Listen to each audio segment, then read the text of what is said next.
The Honest Rabbit. Once upon a time, in a quiet forest, there lived a little rabbit named Robbie. Robbie loved playing with his friends and collecting sweet carrots every day. One morning, while hopping around, Robbie found a shiny golden coin on the ground. He picked it up and said, "Wow, it's so shiny.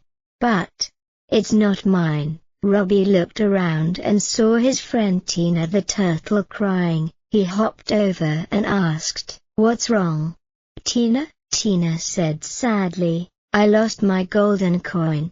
It was a gift from my grandma." Robbie smiled and gave her the coin. "Here it is.